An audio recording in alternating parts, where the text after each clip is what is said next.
তিনবারের সাংসদ, তার আগে একবার বিধায়কও ছিলেন, পেশায় আইনজীবী। হ্যাঁ দর্শক, আপনারা ভাবছেন আমি কার কথা বলছি? আমি কথা বলছি সেই বাংলার এক স্বনামধন্য ব্যক্তি, যিনি প্রায়ই রাজ্যবাসীর কাছে এবং বিরোধীদের কাছে হাসির পাত্র হয়ে ওঠেন, সেই কল্যাণ ব্যানার্জি, যাকে কিনা ২৪-এর নির্বাচনে শ্রীরামপুর আসন থেকে ফের প্রার্থী করেছে তৃণমূল কংগ্রেস। তবে তার আগে দর্শক, আপনারা জেনে নিন যে শ্রীরামপুরের এই তৃণমূল প্রার্থীর স্থাবর অস্থাবর সম্পত্তির পরিমাণ কত, পড়াশোনায় বা কতদূর, কি বলছে কল্যাণের নির্বাচনী হলফনামা। নমস্কার দর্শক, আপনারা দেখছেন টেড আপডেট 2.0। দর্শক, আপনাদেরকে জানিয়ে রাখি, টেড আপডেট চ্যানেলটিতে বিভিন্ন টেকনিক্যাল ইস্যুর জন্য আমরা আর ভিডিও ছাড়তে পারছি না, তাই এখন থেকে টেড আপডেট 2.0তে সমস্ত ভিডিও পাবেন আপনারা। তাই চ্যানেলটিকে সাবস্ক্রাইব করে রাখুন পরবর্তী গুরুত্বপূর্ণ খবরগুলো সবার প্রথম পাওয়ার জন্য। দর্শক, বছর ৬৭-র কল্যাণ হলফনামায় 2018-19 অর্থবর্ষ থেকে 2022-23 অর্থবর্ষ পর্যন্ত আয়ের হিসেব জানিয়েছে। হলফনামায় কল্যাণ জানিয়েছে 2022-23 অর্থবর্ষে তার আয় 4,32,63,266 টাকা। তার আগের অর্থবর্ষ অর্থাৎ 2021-22-এ তার আয় ছিল 4,32,33,544 টাকা। তিনি 3,44,99,123 টাকা আয় করেছিলেন 2020-21 অর্থবর্ষে। 2019-20 অর্থবর্ষে তার আয় ছিল 2,22,16,369 টাকা।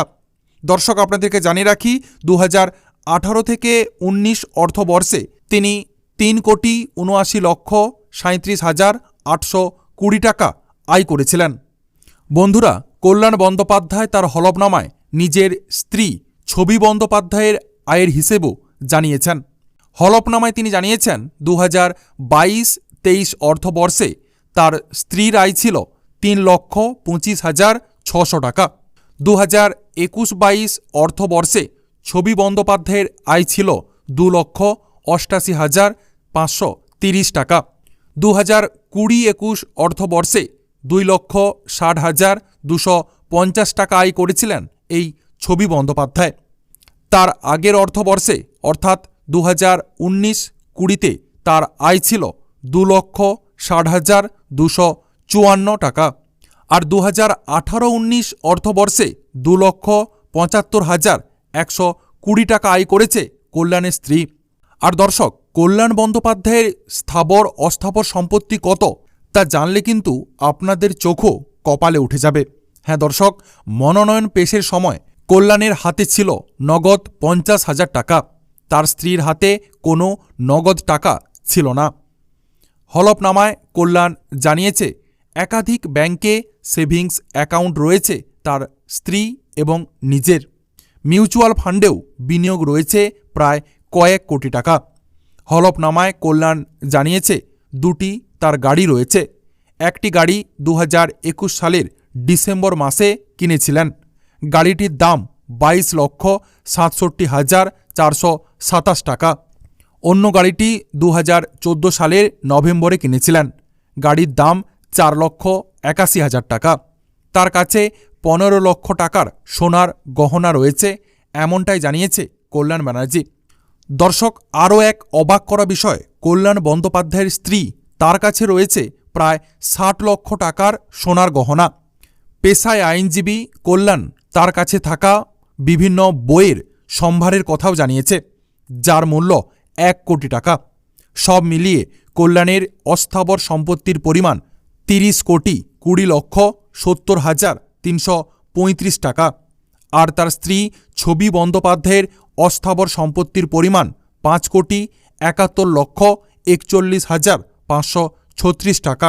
দর্শক, আপনাদেরকে আরও জানিয়ে রাখি, নিজের স্থাবর সম্পত্তির খতিয়ান দিতে গিয়ে কল্যাণ ব্যানার্জি জানিয়েছেন বাঁকুড়ায় পারিবারিক সূত্রে পাওয়া বাড়ির অংশ রয়েছে তার, যার বর্তমান মূল্য প্রায় 10 লক্ষ টাকা।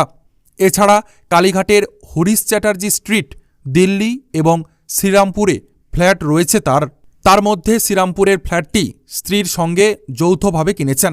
সব মিলিয়ে তার স্থাবর সম্পত্তির পরিমাণ 3,50,10,000 টাকা এবং তার পত্নীর স্থাবর সম্পত্তির পরিমাণ 13.1 লক্ষ টাকা। দর্শক, আপনারা স্থাবর এবং অস্থাবর সম্পত্তির পরিমাণ একেবারে গুলিয়ে ফেলবেন না, দুটো সম্পূর্ণ আলাদা। গাড়ি ও বাড়ি কিনতে ব্যাংক থেকে ঋণ নিয়েছেন তিনি। তার মোট ঋণের পরিমাণ 13,60,398 টাকা। তবে দর্শক, আয়ের উৎস হিসেবে সাংসদ হিসেবে পাওয়া ভাতা এবং আইনজীবী পেশার কথা উল্লেখ করেছে কল্যাণ। আর তার পত্নীর বুটিক রয়েছে। পত্নীর আয়ের উৎস হিসেবে হলফনামায় সে কথাই বলেছে কল্যাণ। এছাড়া ব্যাংকে জমানো টাকা থেকে পাওয়া সুদের কথাও আয়ের উৎস হিসেবে উল্লেখ করেছে শ্রীরামপুরের এই তৃণমূল প্রার্থী। যদিও শিক্ষিত মূর্খের এক প্রকৃষ্ট উদাহরণ এই কল্যাণ ব্যানার্জি।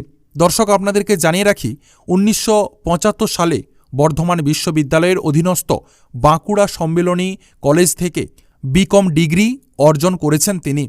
এরপর আবার আইন নিয়ে পড়াশোনাও করেছেন। হলফনামায় তৃণমূল প্রার্থী জানিয়েছেন 1979 সালে রাঁচি বিশ্ববিদ্যালয় থেকে LLB ডিগ্রি তিনি নাকি অর্জন করেছেন।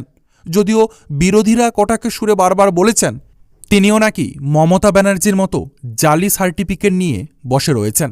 2001 থেকে 2006 সাল পর্যন্ত আসানসোল উত্তর বিধানসভা কেন্দ্রের বিধায়ক ছিলেন এই কল্যাণ ব্যানার্জি। 2009 সাল থেকে শ্রীরামপুর লোকসভা কেন্দ্রের সাংসদ তিনি। এবার জিতে ফের সাংসদে যাওয়ার বিষয়ে আত্মবিশ্বাসী কল্যাণ।